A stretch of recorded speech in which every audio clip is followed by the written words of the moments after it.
it's a new year, and I know that many of you are looking to make this year your best year in leadership yet. And so I thought what I would do in today's video is talk about 4 different ways that you can invest in yourself as a leader so that you can make it your best leadership year yet. Now, there's this great quote by Warren Buffett that states, "The best investment you can make is an investment in yourself. The more you learn, the more you earn."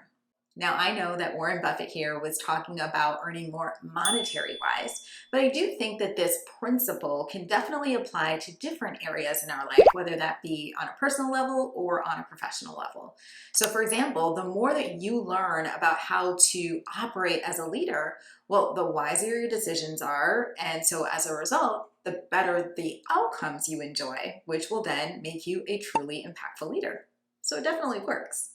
Now, what I want to do is talk about how you can practically apply this in your life by first talking about pursuing learning opportunities. You know, learning new things is a lot like cultivating your own kind of growth path to success, but you got to actively do so, right? You can't really do so passively through osmosis. It just doesn't work like that. But as a manager, or even as a new manager, it's really important that you are consistently investing in yourself through, attending workshops or seminars, or, taking a course, or even reading. All of this is really important in order for you to be the very best version of yourself that you can be. It's all so important. But what I want to do for a hot second is just hone in on specifically reading, because I think of all those things I mentioned, I kind of feel like reading is the most accessible for all of us, right? We can all go to a library, we can all, search up online a book and absorb its contents and really learn so much from it. That being said, practically speaking, even though it is accessible, I do understand that there's a time investment, especially since you have so much on your plate as it is already, right? A manager's plate is pretty heavy. So I do recognize it's still a time investment, but that doesn't mean that it's not important to do so. I'm just calling out that I recognize there is a time investment to it. So what do? Well, I want to introduce you to an application or a tool that I have found to be incredibly helpful to me in balancing this tension between not having enough time but recognizing that I need to do the thing. And the application is called Shortform, which, by the way, Shortform is the sponsor of today's video. So thankful for you, Shortform. So Shortform, essentially, like I said, is an application or a tool that provides you with high quality, concise summaries of a variety of books. And what I want to do is jump to the computer to show you how I use it so that you can see, practically speaking, how you can use it to just help you up level as a leader. And hopefully in me sharing this with you, it'll kind of spark some ideas as to how you can use it yourself. Hey, so we are in the back end of my account of Shortform, and I wanted to show you around because I don't know about you, but I'm the type of person that needs to see someone tangibly use the thing in order for me to make a decision as to whether or not the thing is practical enough for me or not, right? So I thought I would do that for you as well today. So again, like I mentioned earlier, right, Shortform is a summary application that provides you with not just summaries, but insightful summaries. It is truly a game changer, and I'll show you what I mean in a second. So what you're looking at right now is kind of the quote unquote homepage of all the books. And this is going to show you all the different categories that are at your fingertips, right? You'll see that there are a ton. So we've got career and success, communication, management and leadership, right? Psychology. There's just a ton of different categories to choose from. Now, what I want to do is actually show you how I utilize summary in my book reading process. So a couple of weeks ago, or maybe it was a couple months ago now, I can't remember, but a friend of mine actually recommended this great book on project management to me because I had told her that my team and I were coming into a phase or a season this year where we were going to be running a lot of projects simultaneously, and that we needed to approach it in a very iterative fashion. And so she was like, I got the best tool for you. Check out Scrum by Jeff Sutherland. And so I was like, okay, I'm gonna do it. So one of the first things I did was I searched for the book in Shortform to see if it did have a book summary, and it did. So I'm going to show you kind of how I went through my decision-making process with this. So if I click on this, what it's going to give me first and foremost is this one-page summary of the book. And this one-page summary, y'all, is basically a high-level overview of the book. So it gives you at a very high level all the things that the book is going to consider. Now, the way that I utilize this is as my decision maker. So I will decide after reading or listening, I should say, to this summary, whether or not I want to commit to reading through the rest of the book. So I'll use the summary and kind of like read through it. If I like it, then most likely, because I'm the type of person that likes to read a physical book, most likely what I'll do is pick up the book and read it. So I personally utilize short form for the one-page summary to make a decision as to whether or not I want to read the whole book or not. That's me. I know that there's other people, because I have friends that also use short form. They will use the one-page summary to direct them as to whether or not they want to use or whether or not they want to read the full book in summary mode on short form. That's their decision. But like I said, I'm the type of person that still likes to read the physical book. So in this instance, when I actually listened to this one-page summary, I really liked it. And so what I did was I started to my favorites, and I knew that I had to then pick it up or order it on Amazon, which I did. And honestly, I absolutely love this book. So if you guys are looking for a good book recommendation, this is definitely one. But yeah, that's how I use it, is to make a decision as to whether or not I want to commit to the book or not. But the other thing I wanted to show you with this one-page summary is that it gives you additional notes and insights. So earlier I said that short form is not just a summary application, it's an insight summary application, which means that it adds further context, right? So for example, here, you'll see that this is the regular summary, but then right below it, it says short form note.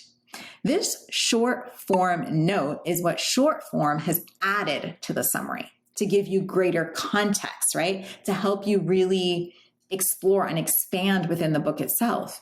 Now, the reason why I like it is because it often highlights things that I've never thought before. And it also helps me to make connections in different places that I wouldn't have thought about. So I just love these short form notes. They're so amazing. It just adds, like I said, greater context to something that you wouldn't most likely think about. So basically that's it. Like I said, that's how I use it. I use it as a decision maker as to whether or not I'm going to purchase the book or not. Sometimes I've gone in and read a summary and been like, nah, this book isn't for me. But I would say most of the times, if someone's recommending me a book and they know me well enough, they're recommending good books. But I still want to do my due diligence because my time is limited, right? All right, so that's pretty much it. I'm going to pop back to the other camera and let's keep chatting. So if you're interested in giving short form a try and really just benefiting from the myriads of resources that it has at your fingertips, then you can get a free trial plus a 20% discount if you go to the link in my description box below. But essentially that link is just shortform.com/Makita. And when you follow that link, you're going to gain access to a library of resources and book guides for basically just the price of one book a month. It is truly incredible. So I hope that you find it as valuable and as insightful as I have, because literally I've been using it for years and I really, really love it, which is why I'm bringing it to you today. So the second way that you can invest in yourself as a leader is by making sure that you're prioritizing your health. You know, it is pretty much impossible for us to pour into others or to give of ourselves as leaders if we don't have very much to give, right? If we're not doing well, either mentally or physically, it's really hard to give of ourselves to others. So we do need to prioritize this if we want to be the very best versions of ourselves that we can be. So what does that look like, practically speaking? Let's talk about what that looks like both mentally and physically, right? Now, I want to say, like, I am not like a psychologist or anything like that, so I'm not going to get too deep. I'm just going to talk about a couple of things that I found to be really helpful for myself as a daily practice that keeps me at like a steady, right? So I've talked about a couple of these things in a past video. I think last year I did a video on managing your stress as a leader, and I talked about the importance of journaling, right? And how journaling gets out some of the frustrations that you are bottling up inside and puts it on paper so that you can like process it and see it and deal with it however you see fit. But that act of like pen and paper and putting your thoughts to pen and paper just makes a world of a difference. And then the other thing that I find really helpful is just going for a quick walk. With Mango, if I do like a 10-minute walk, it just helps me to like decompress from the day. So if you can do that, even if it's 10 minutes, I'm sure that'll make a world of a difference for you. And then the other thing is, I'm sorry to tell you, but limiting screen time. I really do think that while our phone is such an amazing invention, it has been, well, let me just not get on that. But I think the overstimulation of screen time can be a lot on us, especially when we are trying to decompress from the day and get some rest. It can be pretty hard. So can you, before you go to bed, just turn off the screens, right? Like, stop scrolling. It's not like you're learning that much anyways on TikTok or Instagram. And so can you just, make it a habit, at least during the week, to just turn it off so that you can go to bed and get a good night's rest, because that'll make a difference for you the next day, but also just in your mental health and capacity. I think it makes a world of a difference. So the second component of your health is your physical health, right? Prioritizing your physical health is going to help you to have more energy in the day so that you can do the things that you need to do with excellence. One of the biggest weights that I had as a manager, and you'll have to let me know in the comment section below if you agree with this, but one of the biggest weights that I had as a manager was solving complex problems and wise decision making. And as I moved up the rank, or the quote unquote ladder, those problems became more and more complex, and the need for me to make wise decisions became even more so visible to everybody. And I found that when I didn't get enough sleep, or when I didn't eat well either the day before, or if I hadn't been eating well for a while, it would show up in my ability to solve these problems and make wise decisions. I don't know, I've always been that type of person. There's always been a correlation there. If I don't sleep and if I don't eat properly, it's gonna come out in my decision making, and it's gonna come out in the crummy solutions that I bring to people. Because there's that correlation, that I need to make sure that those two things are on point, that I'm eating well and that I'm sleeping well, because otherwise, garbage in, garbage out. That saying is true for me. I don't know how true it is for you, but it definitely is for me. So you want to make sure that you're getting enough sleep and that you're eating well, right?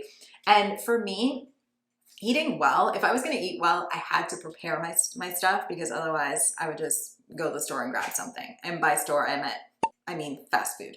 So you want to make sure as much as possible that you're preparing. Like, if you know you're the type of person that when push comes to shove, you're going to grab something on the go, then make sure that you're preparing either your lunches or your dinners so you can have something healthy that's going to feed and nourish your body so that you can be your very best. The second component of your physical health that I want to talk about is sitting for long periods of time. For me, last year and the year before, I struggled quite a bit with like lower back and piriformis issues. And that was because of the fact that I would just sit for hours and hours at a time and not even realize until the end of the day that I hadn't gotten up to eat and that I hadn't gone to the bathroom either. Like, I know it sounds silly, but I'm the type of person that once I get focused, I hunker down and I don't move. And that's bad. It's really bad from a physical standpoint, and so much more. And so if you're the type of person too that gets super focused and you don't get up and move around, then you might want to consider doing what I do now, which is, this is really bad, but I put a timer on my phone, and the timer on my phone basically alerts me that, hey, like, get up and move, Mac. Get up and take a walk go to the bathroom, do something, because otherwise I will sit here forever. So if that's you as well, then maybe consider doing something like that. We just have to figure out ways to break our bad habits. It's crazy when you think about it, but it is what it is. We got to do what we got to do so that we can maintain and be healthy still. So that's something that you might want to consider. The other thing I want to talk about is setting boundaries. I think far too many of us as managers, we want to prove to those around us that we belong in the position, that we are great for the position and all the things. And so that means that we work long, ridiculous hours, even though we should be taking a break, even though we should be saying no, even though we should be enjoying our PTO and vacation time. And so I think setting some healthy boundaries this year might be necessary, especially, again, I'm going to go back to what I said initially. It's pretty much impossible for us to invest in others if we're not taking care of ourselves. And so taking care of ourselves means recognizing when our gas tank needs more gas, right? So that we can go longer, right? So when you have, these weekends that you get and your vacation time and the holidays that you get, that's also that you can refuel. It's not so that you can just keep draining the gas tank. It's so that you can refuel. So take advantage of that. Disconnect.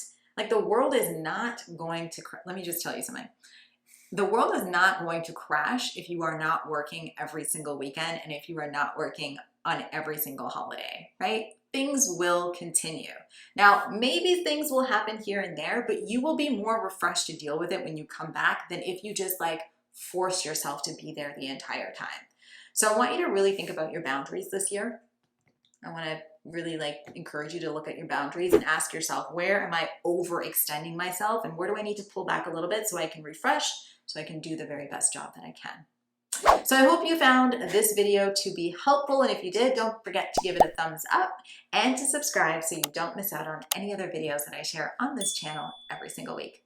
Thanks so much for watching, friends, and I'll see you in the next one.